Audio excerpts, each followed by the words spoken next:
On se retrouve pour une petite vidéo un peu spéciale parce qu'il s'agit d'une rediffusion en fait d'un live auquel j'ai participé chez Greg Tabibian pour débattre avec Jordanix sur tout ce qui touche à Jack le Fou. Pourquoi j'ai participé à ce débat? C'est parce que je suis allé me coucher l'autre jour après un live, il était 1h30 du mat, je bossais le lendemain. Et puis là, il y a un abonné qui m'envoie sur Discord que Greg Tabibian, il aura un t-shirt avec à l'effigie du bataillon Azov. C'est bizarre, je clique sur le truc. Et puis je me retrouve sur le live. Alors je sais pas s'il avait ce t-shirt là, du coup je l'ai pas vu. Mais je vois qu'il y a Jordanix en train de monter dans le salon Discord et commencer à parler avec Greg de Jack le Fou et puis de la gauche qui dirait que Jack est islamophobe et gna gna gna gna. Vous connaissez le truc. Je me suis dit, bon, on se fait cracher dessus, surtout qu'il me citait moi en particulier. Enfin, on se fait pas cracher dessus, il dit pas ça méchamment, Jordanix, mais voilà, il y a 2000 personnes qui écoutent, c'est un live de Greg Tabibian, si ça se trouve, il va le mettre dans une rediffusion, ça va faire 400 000 vues, et je peux pas me défendre. Alors que moi, j'ai mon matos, je rallume le matos, il n'y a aucun souci pour venir défendre mon bout de gras contre Jordanix. Donc je le mets dans le chat et puis je demande à Greg de monter. Et là, on a une discussion entre moi, Jordanix et Greg. Je ne l'ai pas réécouté, donc sincèrement, je ne sais pas à quel point je suis bon ou mauvais. Vous allez me dire, si ça se trouve, je me suis humilié, si ça se trouve, j'ai humilié tout le monde. Mais bon, je pense que c'était plutôt sympa. Je pense que j'ai pu apporter des arguments un peu intéressants. Voilà. Je vous laisse regarder tout ça et je vous laisse surtout réagir. C'est pas quelque chose de monté ni d'écrit, donc vraiment vos réactions seront sûrement vraies. Vous aurez sûrement des bonnes critiques. On s'écoute ça le début parce qu'au début j'avais pas l'enregistrement, donc j'ai juste le son que m'a envoyé Greg, et puis après je vous laisse avec moi à 3h du matin en train de débattre avec Greg et Jordanix. Allez, on s'écoute ça. Ouais, et du coup, moi, pour rapidement. Donc là c'est Jordanix qui arrive et puis qui parle un peu de Jack le Fou, notamment il répond à Greg qui lui a dit ouais, Jack le Fou en fait je trouve qu'il est un petit peu agressif et je sais pas si c'est la bonne stratégie parce que ça peut braquer des gens quand même, et je pense que peut-être que ça pourrait être intéressant d'avoir une stratégie un peu inverse, mais il dit c'est pas à moi de choisir quoi. Effectivement, enfin, je suis en partie responsable du fait que Jack le Fou est popé sur Internet très Et il n'y a pas un écho du tout du long, vous inquiétez pas. rapidement, parce que C'est juste au rapidement, début. j'ai fait une vidéo sur lui, et en fait, ma vidéo a fait un demi-million de vues sur ce mec-là, et depuis, il a popé, et ça a foutu le bordel chez les islamistes et chez la gauche d'Internet, notamment Pas du Ring et tous les autres. Mais tu m'entends, Greg, c'est bon là? Ouais, je t'entends. Ouais, ouais. Et je voudrais rajouter effectivement concernant la bienveillance ou le côté plus agressif, je dirais que ça dépend des gens. À titre personnel, moi je sais que je suis sorti des croyances complotistes parce qu'il y a des gens qui m'ont secoué et qui m'ont dit: Jordan, ce que tu crois, c'est de la merde, je vais te le démontrer. Maintenant, réveille-toi, quoi. Et il m'aurait pris par la main, peut-être que ça aurait pas marché, tu vois. Après, ça dépend de chacun. Mais en tout cas, moi, enfin, ce que je comprends pas, c'est toute cette gauche sur Internet qui s'en prend à lui, alors que bon, bah, il fait que critiquer les textes, quoi. Et Bah, la gauche est pas prête, quoi. C'est un truc de fou. tu joues vraiment tu joues la mauvaise foi. Vous voyez, je voulais pas laisser ça se faire jusqu'entre Tabibian et Jordanix en mode oui, la gauche dit que Jack est islamophobe et ils font le jeu des islamistes. Non, je voulais pas qu'il y ait ça. Tu sais très bien que c'est normal. Bah non, enfin, putain, attends, là, on a quand même un Algérien qui a toute sa famille qui est musulmane. Enfin, c'est bon quoi. L'accusation d'islamophobie ou quoi, c'est bon. Enfin, ça devrait pas marcher quoi. Je comprends pas. Et on voit que le mec il parle que des textes. Et à chaque fois qu'il y a des gens qui parlent des musulmans, lui-même il le dit. Il dit à ces gens-là: arrêtez d'essentialiser les musulmans. Et malgré ça, bah non, t'as une partie de la gauche. Non, non, oulala, attention, c'est de l'islamophobie, attention. Enfin, c'est bon. Ah, ça a jamais été ça la critique. Si, il y a peut-être des gens qui font ça en réalité, mais pas moi, c'était pas ma critique. Voilà, il y a Comment pas Dieu qui va venir.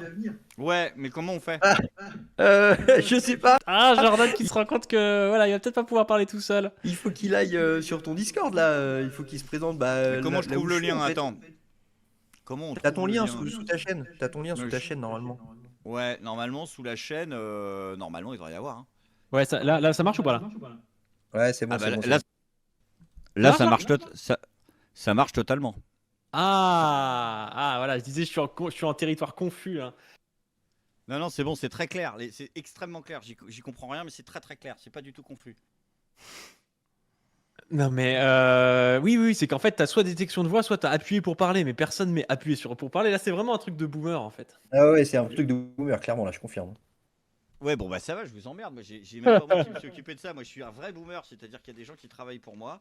Je suis un patron de gauche et qu'il n'y a pas de problème. Et je connais pas du tout parce que j'ai déconné complètement sur le Discord et je vais m'en réoccuper là pour faire des trucs intéressants comme parler avec Paduring par exemple.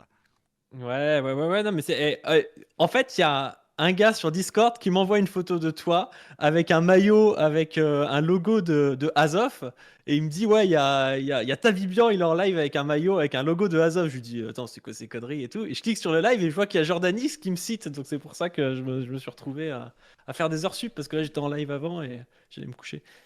Ah merde, du coup on me dérange? Non, vous me dérangez pas, bien sûr. Mais justement, j'entendais Jordanix, mais je pense qu'il y a une grosse polarisation au sujet de Jack Le Fou et que c'est intéressant d'en parler parce que, en fait, enfin, j'ai l'impression que d'après ce que dit Jordanix, qui pense que à gauche, on trouve qu'il critique trop l'islam, Jack Le Fou, et qu'il faudrait pas critiquer l'islam. Mais je pense pas que ce soit vraiment la chose qu'on lui reproche, enfin, notamment moi. Euh, Moi, c'est plus d'être un peu de mettre en avant certaines personnalités d'extrême droite quand on lui dit il est pas très clair avec ça. Il Lesquels, continue. lesquels, Mais- lesquels? Oh, bah, tu prends des La Lanterne par exemple, tu prends des Jérémy Marquis. Jérémy Ok. Marquis, c'est là, il y a eu les histoires à la Courneuve. Il nous explique quoi, il nous explique que c'est les Arabes et qu'il faut les rémigrer, tu vois. C'est pas de la droite légère, tu Et, vois, c'est des gens vraiment est-ce que, d'extrême droite. Et comment il s'appelle Jack Le Fou, il dit je suis un militant politique, je suis là pour les droits individuels. Ben, je pense pas que Jérémy Marquis et La Lanterne ce soient des vrais alliés pour les droits humains individuels, quoi. oh, C'est ça un peu ok, ma ligne bah, par rapport à tout ça, tu vois. peut-être que tu considères ces gens-là comme d'extrême droite, mais justement, est-ce que c'est pas une bonne nouvelle qu'un mec de gauche comme Jack Le Fou, qui critique l'islam, les invite à discuter avec lui et les fasse changer d'avis? Notamment, je vois la lanterne, depuis qu'elle a rencontré Jack, elle est plus catholique. Tu vois. Juste ça déjà, l'avancée de ouf.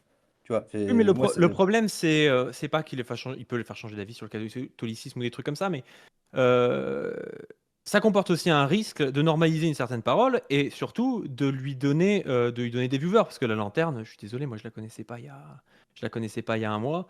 Aujourd'hui, elle est normalisée et presque, tu vois, elle peut taper sur la gauche en disant oui, mais moi je critique l'islam donc je suis progressiste. Donc tu as tout un truc qui se met en place de normalisation et presque de gauchisation d'une parole de personnes qui étaient invitées chez Conversano il y a un mois et demi, tu vois, c'est un petit peu problématique. ouais, bah, eh ben, Euh, moi, je vois, je pense pas je qu'ils prends le devraient faire ça comme ça, et je pense que c'est très problématique qu'ils disent oui, je fais du militantisme politique dans un pays dont ils connaissent rien en fait. Ouais, Mais mais alors, moi je prends le problème. Attends 2 secondes, Greg, s'il te plaît, 2 petites secondes. Je prends le problème à l'envers. Moi, je suis ravi que des gens d'extrême droite soient du côté de Jack, dans le sens où Jack, il a plutôt tendance à ramener les gens qui sont à l'extrême droite à gauche, grâce à son discours d'humanisme, grâce à son discours de progressisme, grâce à son discours sur le féminisme.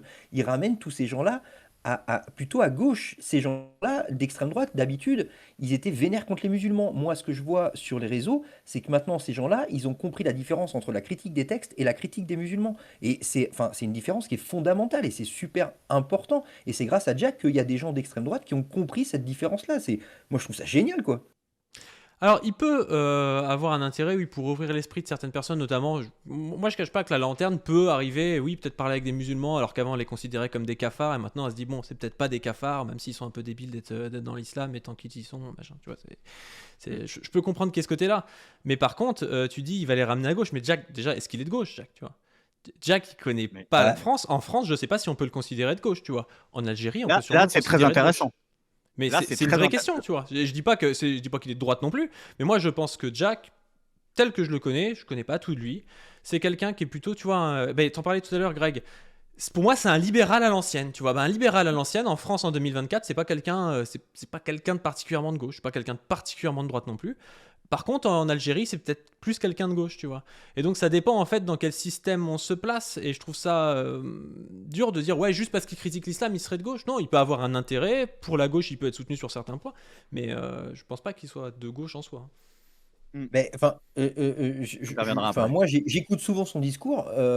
Il y a des moments où il parle du féminisme, il y a des moments où il parle de la lutte LGBT. Mais enfin, vraiment, j'ai l'impression d'être sur gauchiste TV, quoi. Enfin, je vois pas ce qui peut être plus de gauche, quoi. Tu penses qu'il fait il fait de la taquilla et il gauchise des droitards qui le suivent pour qu'ils tapent sur des musulmans, mais en fait, il finit par les gauchiser. C'est hyper intéressant ce que tu dis, Padu, sur le fait de savoir est-ce qu'on peut se poser la question de savoir s'il est de gauche et comment il faudrait le mettre en perspective avec d'autres pays. Il y a un truc, je voudrais savoir comment tu réponds à cet argument-là, qui est une critique que je pourrais te faire, mais avec plus de subtilité qu'un droitard le ferait. En tout cas, plus de relativisme dans l'affirmation de mon propos. Mais qu'est-ce que tu réponds à ceux qui te disent, bah oui, mais au bout d'un moment, c'est normal qu'il aille avec des gens d'extrême droite parce que les gens de gauche ont fui le sujet, en fait. Oui, mais ça, c'est Et un peu comme Majid Oukhacha d'ailleurs. C'était un peu le truc qui revenait. Enfin, je sais pas si tu connais un peu Majid Oukhacha, mais c'était un peu pareil, tu sais.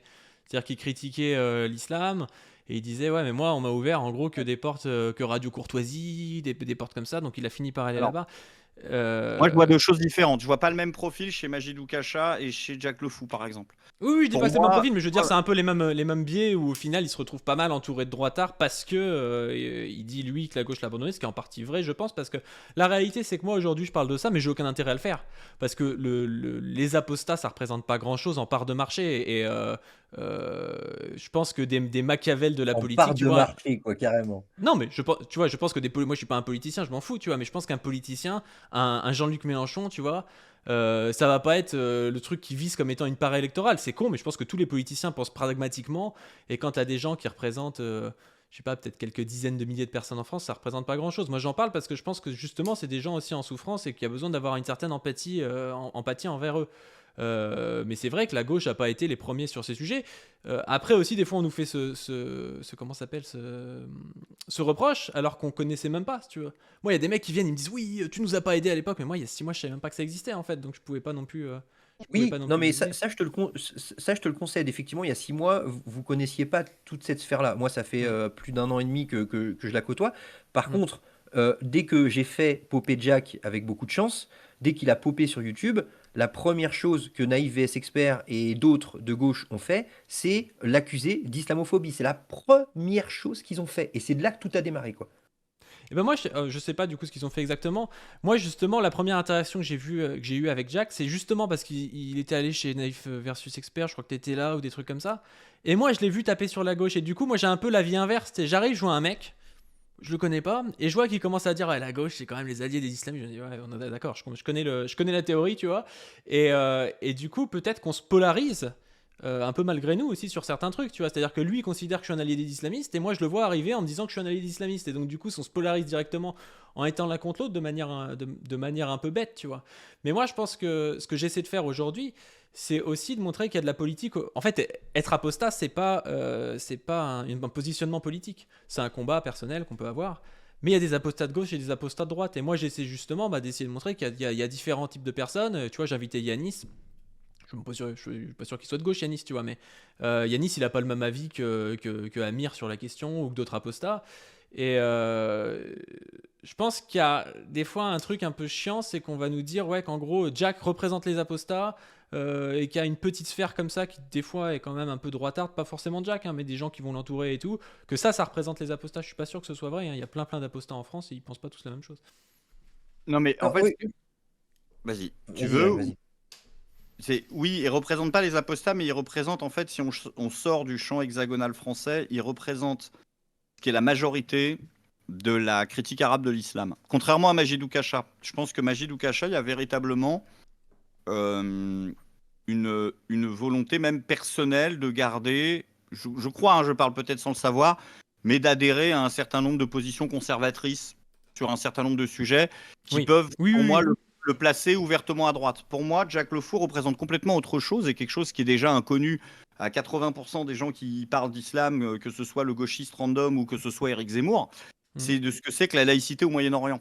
Ce que c'est que la laïcité dans des pays comme l'Égypte, mm. où des gens comme Saïd Al-Kimni, avec des photos de Karl Marx en arrière-plan, vont aller t'expliquer et demander aux caméras du monde entier que la France les recolonise.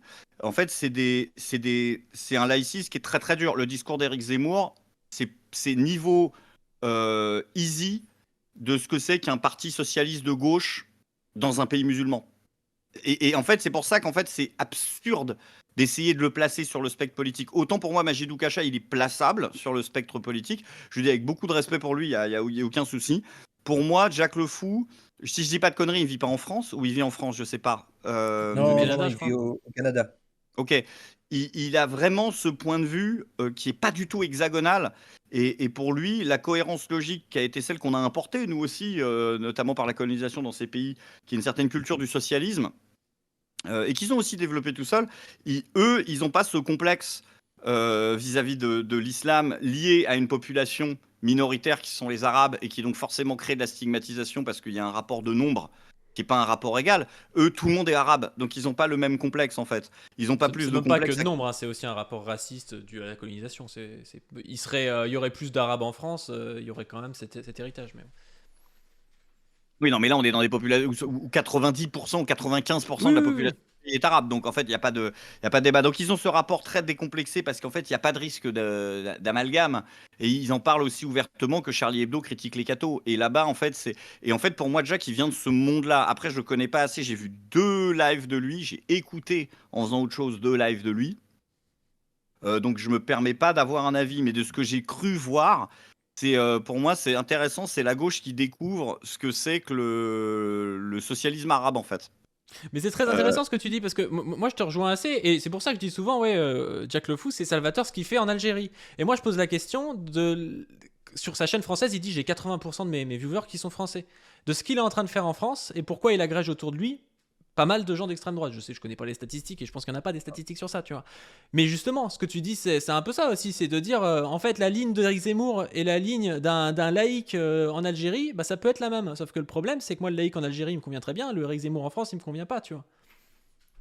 oui. Et enfin, attends, tu compares Zemmour et Jack le Fou, mais Non, je reprends la comparaison de Greg. Après, ça va pas avec Jack Le Fou, mais tu vois ce que je veux dire. C'est-à-dire que ce qu'il fait en Algérie me paraît assez évidemment progressiste. En France, ça l'est moins, et il refuse de se poser la question, il dit lui-même qu'il a pas les données. Je trouve ça un peu bizarre, tu vois. Moi, j'arriverais ça pas l'est en pas. Iran en disant... Attends, si j'arrivais en Iran et je disais arrêtez l'islamophobie, non, non, vous voulez enlever votre voile, mais attendez, il y a de l'islamophobie. Bah, c'est débile, tu vois, parce qu'en fait, t'as repris une logique qui peut être une logique de gauche en France, mais en Iran, cette logique-là, c'est une logique qui est une logique dominante, en fait, tu vois.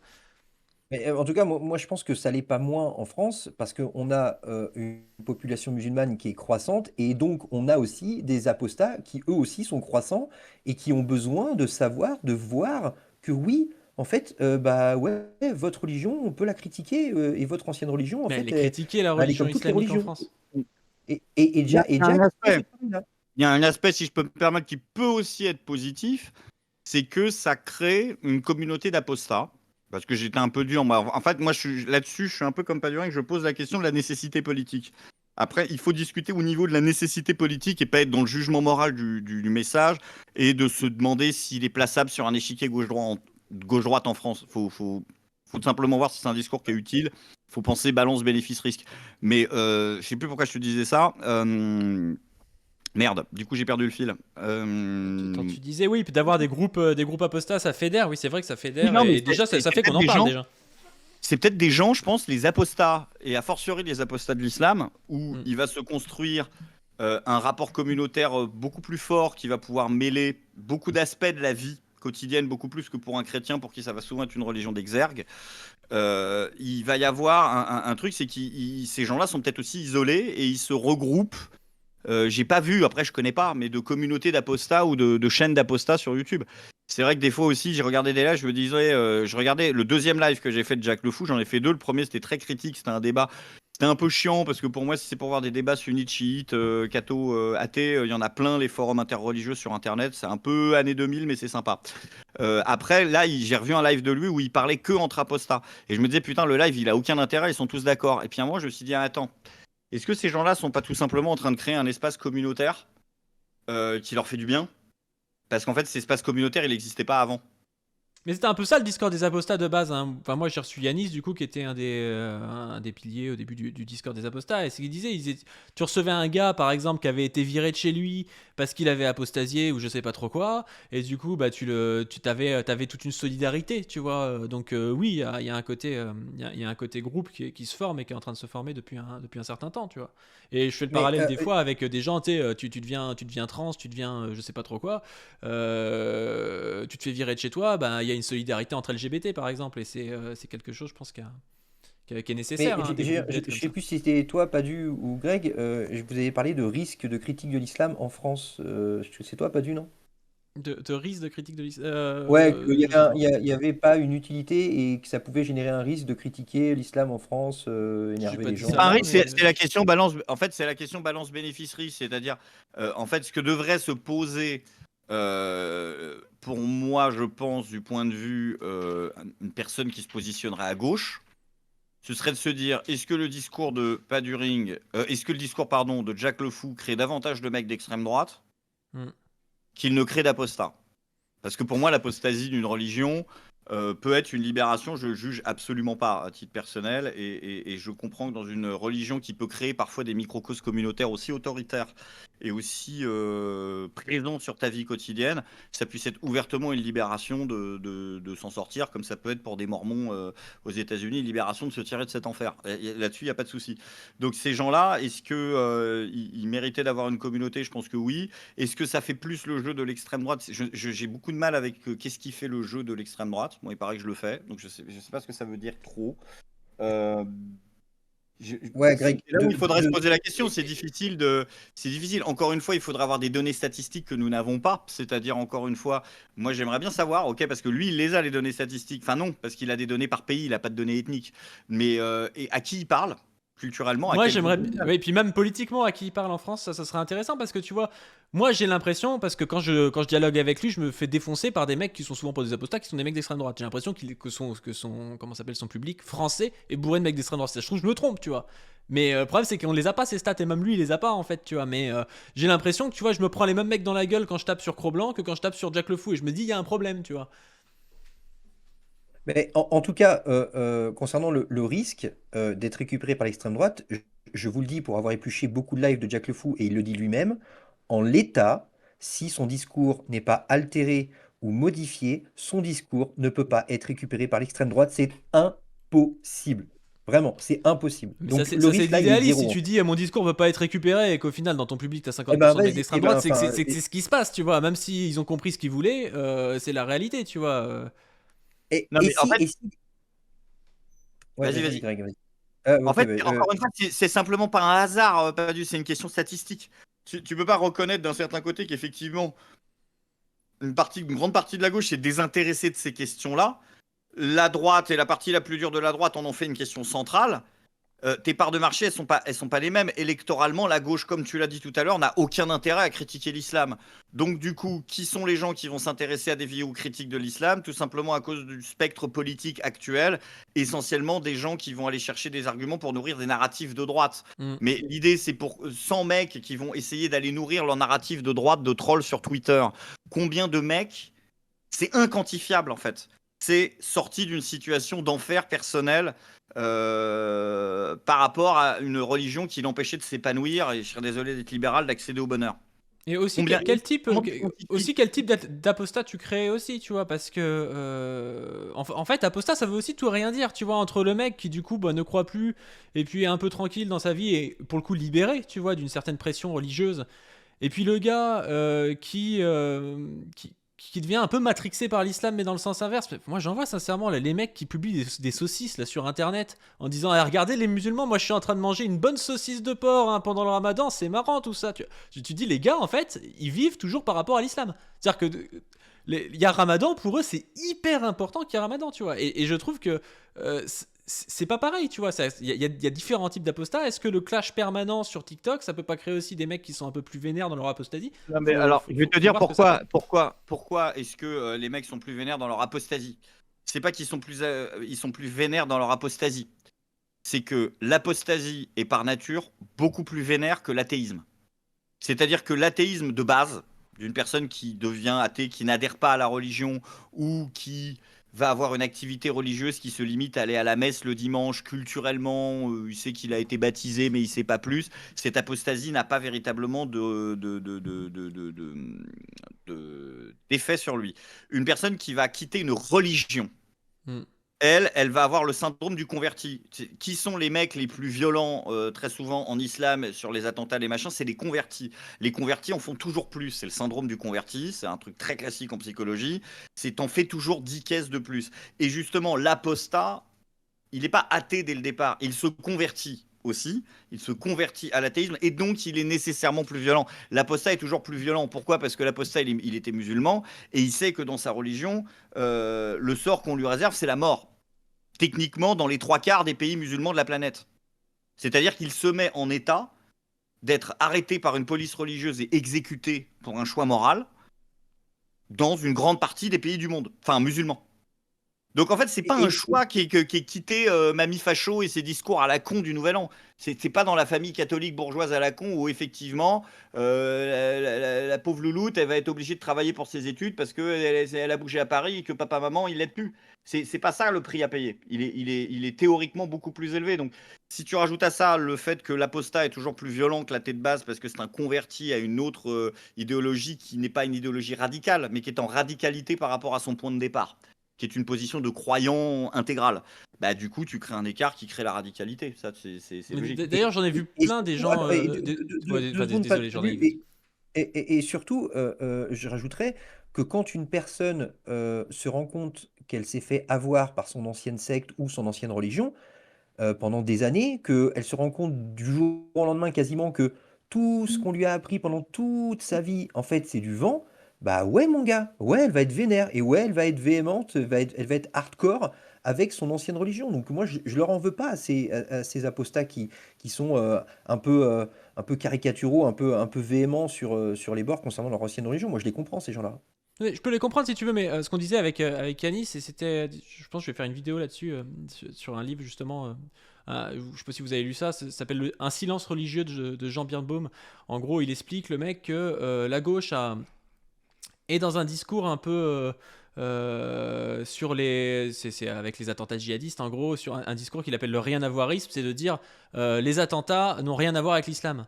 Et il dit, sauf que quand t'as un mec qui dit je fais un attentat au nom du Coran, c'est quand même compliqué de dire que ça n'a rien à voir avec l'islam, mais la gauche fait ça parce qu'elle veut pas tomber dans l'amalgame dans le sens inverse. Et lui, ce qu'il dit, c'est que la gauche s'est désintéressée dans toute sa tradition laïciste des religions. Et donc, lui, il invite la gauche en fait à s'intéresser un peu à ça et à aider les musulmans, ce qu'il appelle spiritualistes, c'est-à-dire les musulmans qui ne sont pas des musulmans radicaux, qui seraient pas qui seraient pas dans des pratiques radicales ou dans la lutte terroriste ou je sais pas quoi, tu vois. Aider les musulmans spiritualistes, qui sont justement les musulmans qui sont aussi ciblés par les extrémistes, et de dire faut les aider eux. Oui.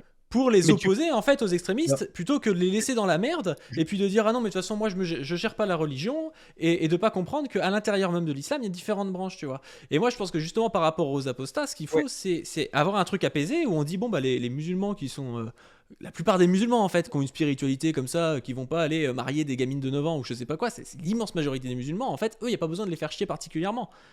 Et le problème, c'est quand je vois des apostats balancer des photos de saucisses en mode alors les musulmans, qu'est-ce que vous en pensez de tout ça, et ben je me dis les gars ils sont en train de radicaliser le débat, c'est-à-dire de dire soit t'es apostat, soit t'es un musulman radical, tu vois. Alors que je pense que justement on devrait faire une alliance entre les apostats, les athées et les musulmans modérés entre guillemets. Mais sauf qu'en fait, je comprends ce que tu veux dire, Padu. J'ai vu la vidéo dont il est question. Je sais très bien sur quelle chaîne tu l'as vue. Mais là où je suis pas d'accord, c'est quand tu dis ouais, il faut aider les musulmans modérés. Mais c'est pas à nous d'interférer dans leur religion. C'est à eux de prendre la parole, à eux d'essayer de convertir entre guillemets les musulmans radicalisés et leur expliquer que en fait l'islam, c'est un islam bisounours, que tout le monde est beau, tout le monde est content. C'est à ces musulmans-là d'ouvrir des lives et de faire en sorte qu'il y ait de moins en moins de musulmans radicalisés. Mais c'est pas à nous, athées, de réformer l'islam. Enfin, non, mais je veux dire, on peut soutenir ces mecs-là, notamment quand ils se font taper dessus. Tu prends des mecs, on en parlait dans la vidéo, un mec comme Hassan Iqiyoussen. C'est un type qui était un imam libéral en réalité, qui n'était pas un imam vénère. La gauche n'a pas su le défendre. Pourquoi ? Parce que la gauche s'est dit, si je commence à défendre un imam, je défends la religion, j'ai rien à faire là. Le problème, c'est que en fait, ceux qui se frottent les mains de virer Hassan Iqiyoussen, c'est l'extrême droite, mais c'est aussi les musulmans radicaux en fait. Comment ça, c'est un modéré, l'imam Iqiyoussen ? Non, si, je suis d'accord. Il n'avait pas été expulsé, ce mec. Il fallait le soutenir. Il a une vision bisounours entre guillemets de l'islam. C'est pas méchant quand je dis ça, mais il a une vision occidentalisée de l'islam globalement. Alors oui, il a sorti des dingueries. Libéral, ce gars, oui, il a sorti des dingueries, mais de la même manière qu'il y a plein de prêtres qui. Non, mais comme tous les, il y a plein de religieux qui sortent des dingueries. Ça, je suis d'accord avec vous. Voilà. Donc ça, effectivement, ce mec-là a Hassan Hussein, il fallait le soutenir, il fallait surtout pas le mettre, l'expulser. Enfin, ça va générer justement, ça va amplifier le problème de radicalisation chez certains musulmans, c'est clair et net. Mais il y a un truc, moi, que je ne comprends pas en fait, c'est que t'as dit un truc, t'as dit un mot intéressant, pas du. T'as dit deux mots, t'as dit modéré. Bon, ce mot il est pas très intéressant parce qu'il Oui. en fait au niveau religion, qu'est-ce que ça veut dire la Non, radicalité? T'as je dit suis d'accord avec toi. spiritualiste. T'as dit spiritualiste. Mm. Spiritualiste, c'est très intéressant. Tu dis les musulmans spiritualistes et ensuite tu as dit les musulmans modérés un peu comme un synonyme et du coup tu donnes l'idée que les musulmans spiritualistes seraient la majorité des musulmans de France. Je pense que ce n'est pas vrai. Je pense que pour plein de raisons d'entrisme politique, et ce ne sera pas le lieu d'en débattre, mais on peut en débattre à plein de niveaux, ce n'est absolument pas le vrai. L'aspect spirituel de l'islam échappe à la majorité des gens, soit par leurs conditions sociales, et là je reviens à une lecture de classe, c'est-à-dire que c'est tout simplement des gens qui ont une religion assez finalement simple, donc basée sur l'obéissance, donc basée sur le dogme, et il n'y a rien de spiritualiste là-dedans. Soit ce sont effectivement des radicalisés qui ont une vision typiquement frériste ou salafiste de l'islam. Mais une majorité de ces gens-là vont avoir tout simplement un discours d'islam du quotidien, etc. Moi, ce que je pense, c'est que si il faut politiquement avoir je suis désolé d'employer des termes sarkozystes, une tolérance zéro vis-à-vis de ce qui est un projet hégémonique de type califat religieux qui remet en cause l'égalité homme-femme, les droits fondamentaux de l'individu et aussi tout un tas de présupposés philosophiques nécessaires à notre culture commune qui sont les nôtres, c'est évident, bien évidemment, que ça n'a rien à faire là. Par contre, quel discours est le plus adapté à cette masse de gens qui vont avoir cet islam qui, pour des raisons d'entrisme, va finir par se reconnecter naturellement, et on pourrait parler de pourquoi à cet islam-là, la meilleure protection face à ça, est-ce que c'est un discours direct de désislamisation ou est-ce que c'est le maintien, et là-dessus je sais que je vais choquer énormément le chat, mais je l'ai toujours assumé, est-ce que c'est le maintien du narratif républicain et égalitariste de il n'y a pas de problème avec l'islam, il y a un problème avec la délinquance, et à partir de ce moment-là, tu ne stigmatises plus, puisque le discours de Zemmour, ça marche à 7%. Je pense que même si la droite se pose la question de savoir si c'est vrai ou si c'est faux, je pense que la question qui doit, quand on veut faire de la politique sérieusement, c'est est-ce que c'est utile. Donc à partir de là, moi, les statistiques, elles m'intéressent pas parce que je pense que ce narratif, il est utile. Il est utile politiquement parce que ça ne sert à rien de stigmatiser les gens. En réalité, il faut distinguer ceux qui sont dans une démarche consciente, financée très souvent de radicalité religieuse, et ceux qui vont être dépaumés aussi avec cette radicalité religieuse souvent, et ceux qui sont des musulmans du quotidien. Et puis à côté, il y a les spiritualistes, mais ça n'existe quasiment pas en France.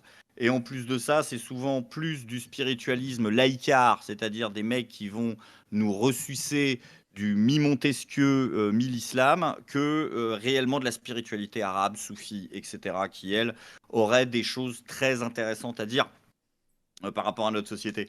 Mais en gros, sur Jack, parce que Jordanix me posait la question, en fait, ce genre de démarche, je reprendrai la réponse de Sam, elle est utile.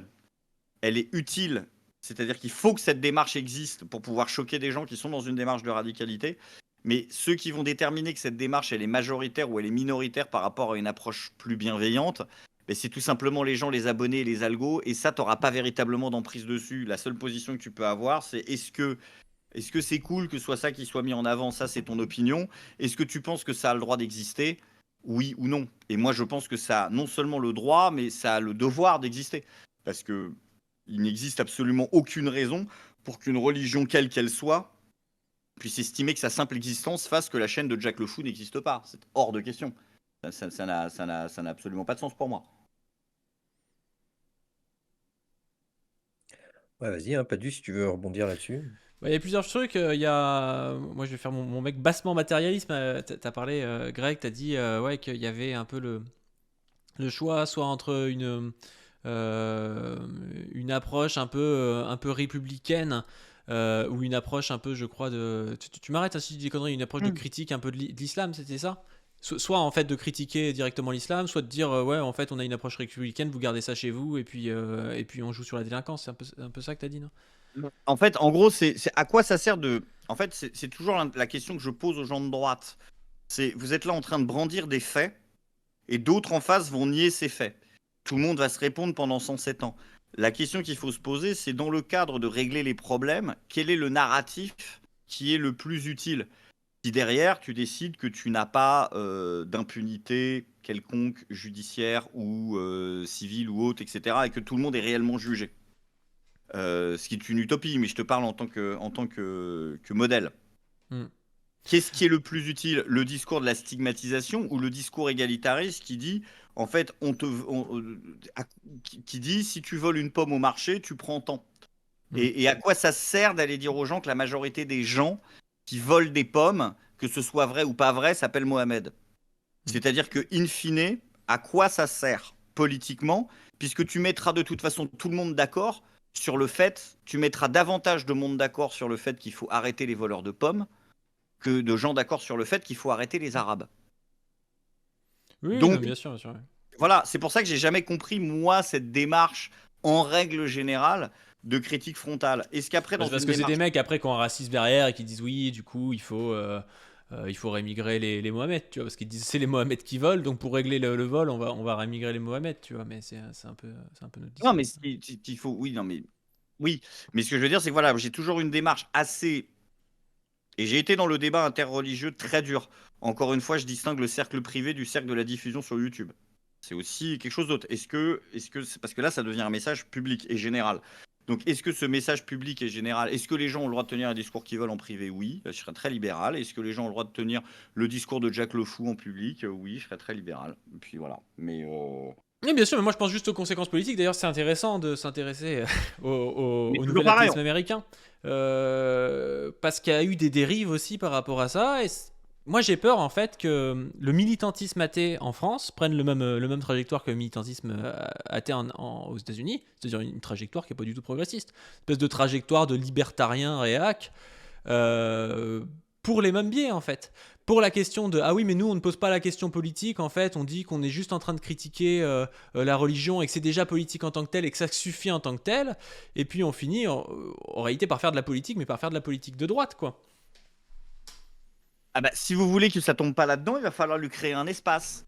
Il va falloir lui créer un espace d'expression. Parce que tu peux pas te regretter en même temps que le truc parte dans un truc libertarien. Il va falloir Et créer un d'un espace, autre sinon côté, à des gens qui sont des athées de gauche, parce que moi je suis pas persuadé du tout que si on crée un espace à Jack Le Fou, je pense pas que Jack Le Fou soit de gauche, hein, sincèrement, je ne le pense Voilà. pas, et surtout avec les gens qui l'entourent. Hein. Mais Qu'est-ce encore que une tu fois, veux que je crée un espace à des gens qui vont en gros du centre gauche à l'extrême droite conversano, tu vois, c'est très très compliqué de créer cet espace à gauche, tu Non, vois. mais Alors attends, que je peux très tu bien inviter confonds des apostats de gauche sur ma chaîne et qu'on parle de choses progressistes sans souci, qui sont liées aussi à l'apostasie, ça y a pas de problème. tu confonds son public et Jack Le Fou. Jack Le Fou, clairement, il est de gauche. Il le dit et t'as pas écouté son discours. Clairement, il Mais est il de le gauche. dit, qu'est-ce Son qu'on discours. on n'est pas ce qu'on dit, hein. C'est pas, Non, non, oui, c'est pas la c'est pour conscience ça qu'il que a de je lui-même l'ajoute. qui fait ce qu'il est en réalité en France. Il connaît même pas la politique française. Il le dit. À un moment, C'est il pour dit ça. la remigration de Zemmour. Qu'est-ce que c'est? Je veux dire, le mec ne connaît pas du tout la politique française. Oui, c'est Donc pour ça comment que il peut j'ai se dire de rajouté. gauche en France? bah C'est pour justement, ça que, c'est oui, c'est pour pour ça ça, que j'ai c'est parce que tu rajouté. ne Écoute connais son pas. discours. C'est justement là où tu dois avoir une posture. Je vais pas faire je fais pas semblant, hein, mais il faut avoir une posture plus inclusive vis-à-vis de ça. C'est-à-dire que le type n'est justement, comme je te disais tout à l'heure, pas de ce monde-là. Il est de cette gauche du Moyen-Orient qui est ou du Maghreb qui n'est pas du tout sur ces positions-là. Il ne connaît pas son truc. Donc quand il arrive, le juger par rapport à une grille et dire à cause de la répartition des populations en France, de la sociologie, les gens qui vont s'intéresser à cette question, si tu fais une vidéo ou une chaîne critique de l'islam, tu ne peux pas, tu le sais bien pas tu ne peux pas, à cause de l'état actuel du pays, des idées politiques, de tout ça, tu ne peux pas avoir une chaîne suivie majoritairement par des gens de gauche. Ce n'est pas possible. Donc de toute façon, il aura une audience de droite, il y est condamné. Est-ce que lui, après, il est de gauche?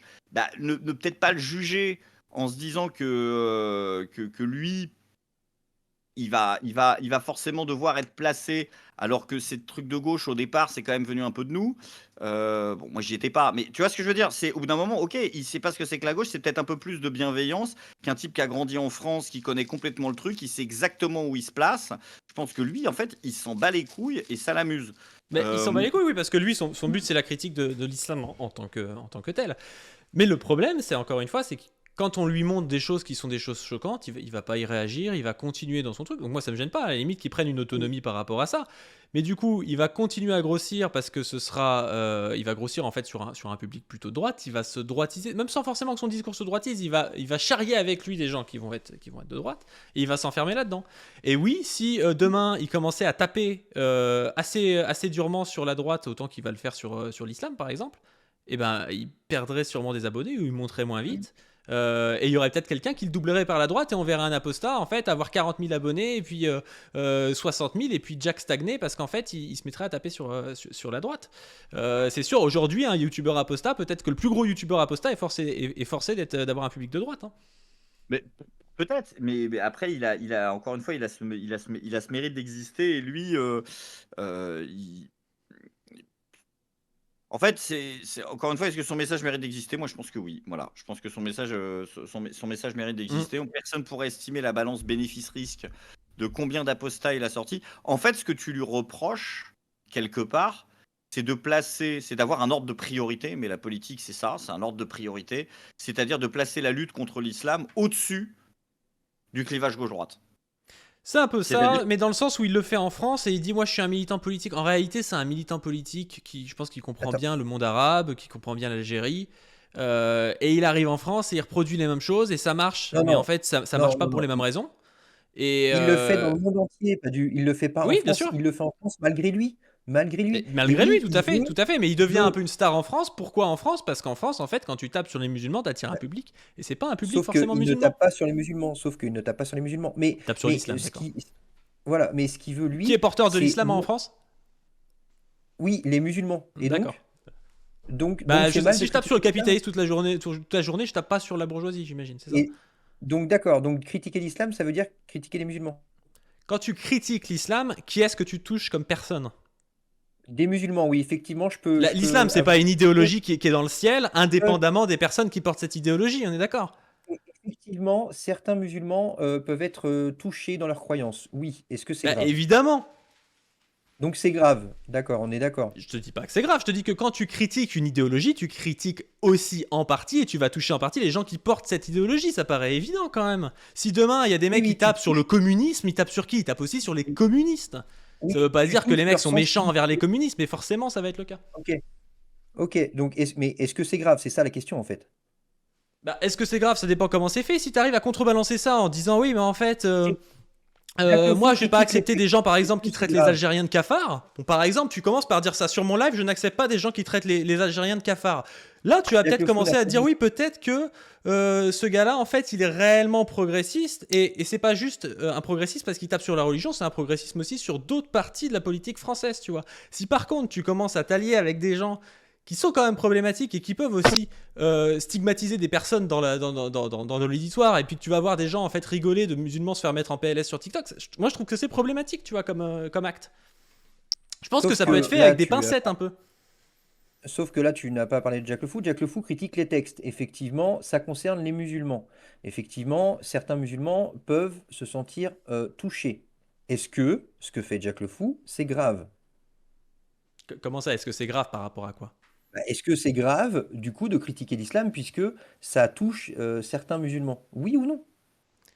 Je comprends pas la question. C'est grave sur quel? C'est grave au niveau moral? C'est grave à quel niveau Mais c'est grave? je sais pas, je te dis, Jack Le Fou critique les textes, tu me dis, ah bah non, mais il critique aussi les musulmans. Ok, d'accord, si tu veux. Est-ce que c'est grave, du coup? Moi, ce que je te dis, c'est que Jack Le Fou, en faisant ça, il se Non, mais positionne réponds à sur la le plan question, politique. Frédéric. Mais ça On veut s'en rien fout dire, de c'est son- grave. Tu veux que je te dise quoi? on s'en fout de C'est son grave, c'est très grave. Je comprends pas la question.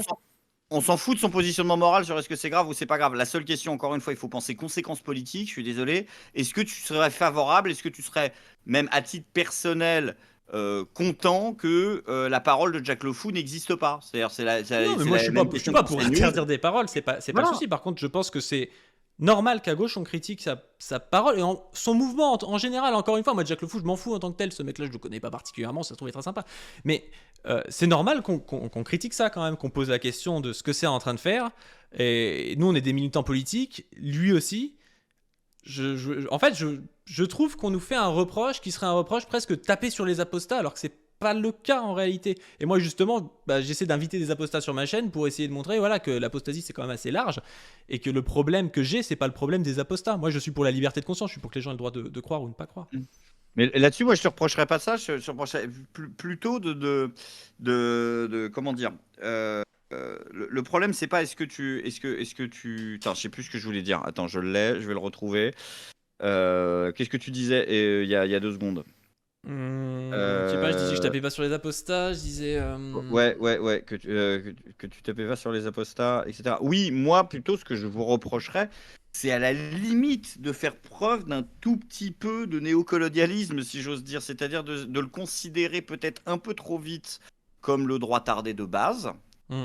et de ne pas se poser la question politique qui est derrière, qui est intéressante, qui est qu'est-ce que c'est que cette critique de gauche extrêmement radicale qui existe dans les pays du Moyen-Orient ou autres et qui n'est pas présente chez nous. Pourquoi elle n'est pas présente chez nous? Qu'est-ce que ça soulève comme question politique? Après, encore une fois, essayer de le placer sur le spectre gauche-droite et sur les conséquences que ça pourrait avoir sur notre vie politique, alors qu'il n'aura jamais les conséquences que d'une chaîne à je sais pas combien d'abonnés, mais quoi qu'il arrive, même comme les nôtres, tu vois, la conséquence est finalement assez risible. La question qui soulève derrière de ce discours-là, je pense qu'il est vraiment intéressant à se poser en termes de est-ce que du coup ça le disqualifie comme un mec de gauche? Parce que lui, c'est pas. C'est toute la question. Après, moi, c'est vrai que je suis sensible à cette question-là à titre personnel sur ce que c'est que d'être disqualifié d'être de gauche. Mais Non, mais en France, on va dire que euh, la question de l'apostasie en France n'est pas une question qui est très très très définissante à gauche ou à droite en soi, tu vois. Donc je pense pas que ça le disqualifie d'être de gauche, mais je pense pas que ça le qualifie d'être de gauche aussi en France, tu vois. Genre, en fait, il se positionne pas tellement sur l'échelle droite-gauche parce qu'il parle pas tellement du reste, et qu'en réalité, savoir si on est de droite ou de gauche en France, c'est pas tellement sur ces questions-là, tu vois. ouais, bien sûr. Après, je peux comprendre l'utilité de voir ce qu'il va provoquer et ce qu'il va déclencher euh, euh, dans le cas d'une lecture gauche-droite de la société française, de ce qui va servir, qu'est-ce qui va se passer, quelles conséquences ça peut avoir. Mais en fait, en soi, je pense que derrière ça, il représente quelque chose qui mérite d'être considéré pour ce qu'il est, qui est vraiment une position qui a une existence et qui peut renvoyer à des gens peut-être 10 fois plus intéressants que lui. Et à des événements historiques 10 fois plus intéressants que lui. Je pense encore une fois à l'Égypte. Ça peut amener à plein de questionnements qui le dépassent. Et donc, il représente quelque chose. Et je pense qu'il ne faudrait pas rater le coche de l'autocritique, quoi. Non, mais je suis d'accord avec toi. Et de toute façon, moi, ma chaîne, ça a toujours été un peu ça, surtout sur ma chaîne principale, d'essayer de comprendre ce que veulent dire les gens. Tu vois, je m'en fous de critiquer Valek en tant que tel, hein, c'est pas le problème. Oui, Et c'est pareil avec Jack. C'est vrai que même ce mouvement qu'il y a soit de réforme de l'islam, soit d'apostasie dans le monde arabe, c'est quand même très intéressant. Ça pose question sur plein de choses. Hein. oui, non, mais je salue ta démarche d'essayer de faire dire aux gens ce qu'ils veulent dire, sauf sur le lumpen. Mais le Lumpen, avoue-le ce soir, le Lumpen, tu sais pas trop ce que c'est, t'as pas Mais trop vous lu. l'avez complètement. Mais attends, ok, d'accord, mais moi, je vais te dire mon truc sur ça. Je pense que t'es complètement parti en couille, mon gars. T'arrives à nous sortir qu'un type qui est favorable à la régularisation de tous les sans-papiers est un, je te cite, Darmanin mental. Au bout de 20 minutes, t'as pas l'impression que tu forces super fort. Mais genre super C'est fort. un peu le but de forcer quand tu fais du rack.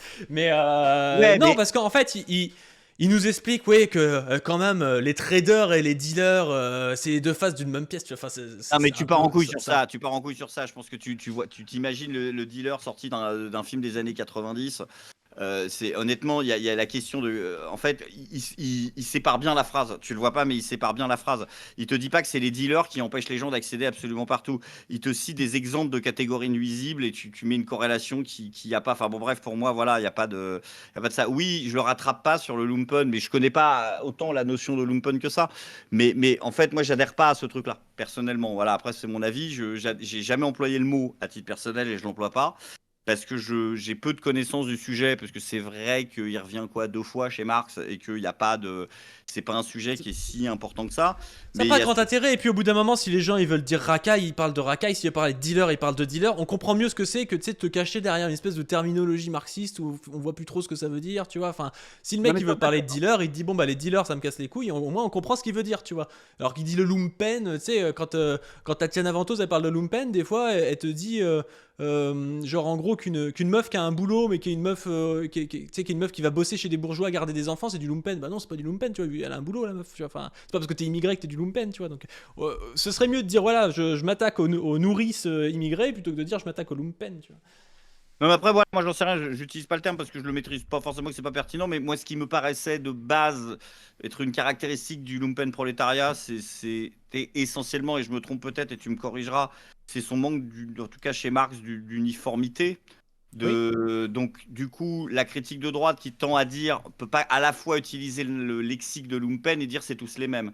Donc, pour moi, il y a une incohérence de base, ça peut pas être du lumpen, Ah oui, simplement oui. pour cette raison-là. Je sais pas si c'est une bonne ou une mauvaise raison, mais Bah, chez moi, Marx, c'est à la fois les flics, tu sais, qui se vendent du coup pour défendre la bourgeoisie, Mm. et c'est à la fois les mafieux, tu vois. Donc en fait, c'est Ouais, un ouais. peu. Enfin, c'est pour ça que c'est une catégorie qui casse-gueule et qui a pas tant d'intérêt que ça. Enfin, ça décrit pas de fou, tu vois. Après, Ouais, la oh, les question gros qui est cerveaux, sinon intéressante je comprends derrière, pas. la question qui est intéressante derrière, c'est Marx ou Bakounine aussi, c'est de savoir est-ce qu'elle constitue ou pas une force révolutionnaire potentielle.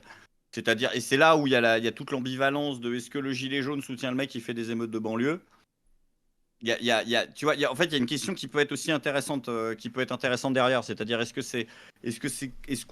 qu'on a un prisme, je sais pas pour toi, qui considère que, on va dire, cette catégorie de la population-là n'est pas une catégorie révolutionnaire, ou est-ce qu'elle est une catégorie révolutionnaire? Moi, je pense qu'elle est une catégorie révolutionnaire. Bah, pour en tenir à Marx, Marx qui dit c'est que ça, en fait, ça peut être le cas comme ça peut ne pas l'être, quoi. Il le dit un peu comme ça, des fois, se vend au plus offrant, tu vois. C'est-à-dire que le plus offrant, on sait pas Mm. trop qui c'est. Alors c'est souvent la réaction, et pas forcément. Et quand tu parles par contre des émeutes de banlieue, c'est un peu différent parce que les émeutes de banlieue, on les caricature, mais en réalité, c'est les gens qui s'étaient fait arrêter, là, qui s'étaient fait voler. Là, il y a plein de gens qui avaient un boulot et tout. C'était pas vraiment du lumpen non plus, tu vois. Donc euh, mais tu prends les mafias, des fois les mafias dans des processus révolutionnaires, tu peux t'allier avec eux, des fois tu peux pas t'allier, ils vont s'allier contre toi, mais encore une fois c'est un peu au plus offrant. Mm. Non, mais bon, bref, voilà. Ça, mais j'avais pas fait parce que je m'étais dit, je vais pas faire un React. Je déteste le concept de React. Je veux pas faire de ça. J'ai Et fait je une voulais capsule, pas. Greg Tabibian dit que Jack le Fou fait partie du lumpen. Bah non, justement, je sais même pas s'il est. Oh non, putain, tu vas pas faire ça. Non, non, arrête, c'est bon. Non, mais je t'ai trouvé super de mauvaise foi sur Kuzma. Ou alors à un moment. En plus, tu reprends le narratif FI à la con en disant il s'est barré parce que, en gros, il avait des désaccords sur le wokisme et sur l'islamo-gauchisme. C'est un Mais truc je l'ai qui est fait vite fait, ouais, mais c'est un complètement peu ça quand faux. même. Non, c'est faux, c'est intégralement faux. Quand il se barre du PG, enfin, faut pas déconner de la France Insoumise. Honnêtement, ces questions-là, même le lexique, le vocable d'islamo-gauchisme est même pas encore présent en France. Il se barre uniquement sur des questions de plan A, plan B. On est en 2016-2017, les gars. Il faut arrêter de rêver. Faut pas imposer le prisme de la société d'aujourd'hui. Ça, c'est le narratif FI qu'ils ont fait derrière. Ils ont fait le même sur Tatiana Ventose. C'est essentiel. Au départ, ce truc-là n'existe pas. Donc arrêtez de dire que ça existe. C'est pas vrai, en fait. L'islamo-gauchisme, ça existe en 2016. Je crois pas, L'islamo-gauchisme, non. c'est un phénomène Non, je crois maintenant. pas. Ah ouais, je sais pas si c'est le même, mais c'est un terme qui est un peu vieux, non? Non, islamo-gauchisme, à Non, non, non, vérifier, hein. très récent. Faudrait Avec le vérifier. ministre qui est en lutte contre l'islamo-gauchisme, le machin, des programmes politiques entiers, un mec qui fait campagne à 7% sur ça. Non, non, non, arrête, si tu fais Ouais. pas scission pour ce truc Alors ça vient de imaginaire. c'est Pierre-André Taguieff en 2002 qui le dit, mais après est-ce que c'était si connu que ça en 2016? Mais Non, Ça t'as fait aucune longtemps. médiatisation, des facs, des woke, des machins, il n'y a pas les discours, il n'y a pas les théories, il y a pas les tout ça, il y a même pas, le mot inclusivité n'est même pas utilisé, c'est bon, Schneiderman, il s'est pas encore réveillé, c'est un autre monde, c'est fake, c'est vraiment, moi je le connais très bien, Kuzma, c'est un pote, c'est vraiment sur la Ouais, mais question. du coup t'es biaisé parce que c'est un pote. J'ai toujours dit que j'étais biaisé sur Kuzma, mais je te jure que sur Kuzma, il peut avoir, encore une fois, des fois des trucs où je vais pas être d'accord avec lui. Mais on n'a pas forcément le même projet de société, le même truc, mais euh, il n'a pas du tout ce côté-là. Il s'est vraiment barré pour ce truc-là, et il y a eu un narratif FI qui a voulu faire passer quelques personnes Charlotte Girard, il y a des gens comme ça qui ont été les anciens cadres et qui se sont fait virer comme des malpropres et qui se sont fait accuser de trucs qui étaient. L'histoire a été quand même réécrite et le téléphone arabe, sans mauvais jeu de mots, a bien fait son boulot. Mais c'est pas le cas. La déclaration, il la met au début de l'interview, du coup, en plus. Du coup, Mais donc, moi, je vais te dire, j'ai l'impression, et Kuzma, il y a d'autres gars comme ça, mais j'ai l'impression que il est plus à gauche que son parti. Et que du coup, ben, il se retrouve un peu dans la merde parce que la zone souverainiste aujourd'hui, elle est un peu fermée. Et à part des gars comme Philippot, des gars comme Dupont-Aignan, c'est qui sont plus à droite que lui, il n'y a pas grand monde en réalité. Et du coup, ben, il est un peu baisé et du coup, il est forcé de se droitiser par sa base. Moi, je le vois comme ça, tu vois, mais t'as totalement raison, et c'est le grand débat qu'on a. Moi, je suis de cette ligne politique souverainiste de gauche, donc il n'y a pas de problème. Après, tu pourras dire que je suis de droite si tu veux, mais moi, je me définis comme tel. Effectivement, au niveau de la population, tu es obligé d'aller faire des compromis avec d'autres souverainistes. Mais il faut vraiment que le côté souverainiste soit très, très mis en avant. Donc des fois, je vais être d'accord, des fois, je vais moins être d'accord. Voilà. Quand c'est un ancien de, je vais pas citer de nom, mais quand c'est un ancien de l'UMP qui nous donne des leçons de gaullisme, ça a 2 minutes. Voilà. Hmm. En règle générale, ça va dépendre de qui c'est. Et quand c'est vraiment trop du droitard, tiens, j'ai du mal aussi. Donc c'est toujours le souverainiste de gauche, c'est une position à la con. Hein. C'est toujours du compromis. Ouais, mais moi je pense qu'on finit par choisir du coup entre le souverainisme et la gauche un peu, tu vois. Et enfin, surtout en ce moment, on est un peu obligé de choisir, malheureusement, tu vois. Et bah, il y en a qui vont choisir plutôt du coup de soutenir la France insoumise en se disant, bon, bah, ils sont un peu mous du genou sur l'Europe, mais au moins ils sont pas mal de gauche. Et puis il y en a qui vont finir du coup par aller plus vers l'UPR ou des partis plus souverainistes, mais qui seront moins de gauche, quoi. Il y a cette vraie scission-là. Après, moi, j'adhère à ton narratif de moïsation. Ah, voilà. Je pense qu'on sort. Mais moi, je me pose aussi cette question-là. Moi, me suis jeté à fond dans cette période gilet jaune, entre guillemets, confusionniste, parce que pour moi, et ça demeure encore, mais il faudra en discuter la solution. En tout cas, personne ne pourra nous reprocher de ne pas avoir joué nos cartouches et de pas avoir tenté le truc. Bon, après, si ça décide de se re-gauche-droitiser, je suis as- bon, je suis assez peu enjoué à l'idée, mais je le comprends, en fait. Et moi, je Ah, pense parce que que en fait, c'est forcé parce que, en fait, la dynamique au bas, là, la dynamique élite contre peuple, c'est possible. En fait, il faut être prêt à faire une révolution vénère, tu vois, dans ce cas-là. Parce que t'as tout l'État contre toi, t'as la police contre toi, t'es baisé, tu vois. Donc à bah ce oui, mais moment-là, dans une société comme la nôtre, je pense que c'est pas vraiment possible, en fait. Parce que tu vas pas avoir les gens qui vont aller se battre contre l'armée, tu vois. Et c'est pour ah, ça si, je pense que, malheureusement ou heureusement, faut repasser par une espèce de bloc droite-gauche, donc plus avec une scission verticale, tu vois, genre avec deux blocs où on essaie d'avoir des relais dans l'appareil d'État, tu vois. Alors nous, on peut rester en tant que groupuscule, machin, plus extrémiste, mais on a bien envie quand même d'avoir un petit peu la Constitution avec nous, d'avoir un peu l'armée ou la justice ou je sais pas quoi, tu vois, parce que sinon, Macron, il se régalait hein, avec les gilets jaunes au final. Hein. Ils avaient aucun relais médiatique, aucun relais nulle part. Puis ils leur tiraient sur la gueule, ils disaient qu'en fait ils étaient méchants et qu'ils étaient racistes. Et puis voilà, tu vois. Et c'est un gros piège en fait. je suis plus populiste, je suis plus révolutionnaire sur ce fait-là, parce que je crois que cette transformation de l'intérieur, ça finirait irrémédiablement par être un truc de SOSDEM à la con, et je sais pas, j'assume ce côté popu, et je, je- je crois qu'il a un bout d'un moment, soit il y a soulèvement, soit il y a inversion, je vais faire le Gérardien de la pyramide, soit il n'y a pas, quoi. Il y a un moment, enfin, le truc de on va changer les choses de l'intérieur, je pense qu'il faut une vraie rupture. Je pense, enfin, c'est vraiment mon avis. J'ai une position de radicalité qui est peut-être due au fait que je vois que l'envers du décor, mais je vois vraiment la situation de notre pays comme une situation absolument désastreuse et dramatique qui nécessite dans la réponse une forme de radicalité. Et que cette radicalité passe par l'élection, j'ai déjà du mal à le concevoir, mais admettons, mais alors je lui accorde vraiment au bas mot une place comme les autres, parmi toutes les autres formes d'accès au pouvoir, quoi. Parce que Après, moi je crois, tu vois, je pense que la social-démocratie ou le réformiste, du moins, ça marche quand t'as un camp révolutionnaire vénère. Tu vois, quand t'as 5 millions de personnes dans la CGT, bon, t'arrives à obtenir des lois un peu différentes parce que les mecs savent que peut y avoir une grève. En fait, le problème, c'est que quand on nous faisait croire que suffisait d'avoir la gauche au pouvoir pour qu'il se passe quelque chose, c'est tout à fait faux, tu vois. Parce que si t'as pas des gens qui poussent derrière dans la rue, la gauche fait rien, tu vois. Ça donne Hollande et c'est de la merde, tu vois. Et Donc je même pense qu'il avec, faut. ils font rien. Y a pas de. C'est pour ça, justement. Il y a Mais pas il faut qu'en de. fait les mecs se sentent forcés par la base, tu vois. Il faut que les gars qui sont là juste pour bouffer, ils se disent ouais, mais si je veux pouvoir continuer à être là juste pour bouffer, il faut que je me bouge un peu le fion, quoi. Mais ouais, non, mais c'est un jeu de dupe. Enfin, je veux dire, ok, d'accord, il faut jouer le jeu de l'élection. Alors, ok, on est sur un vrai débat sur l'élection.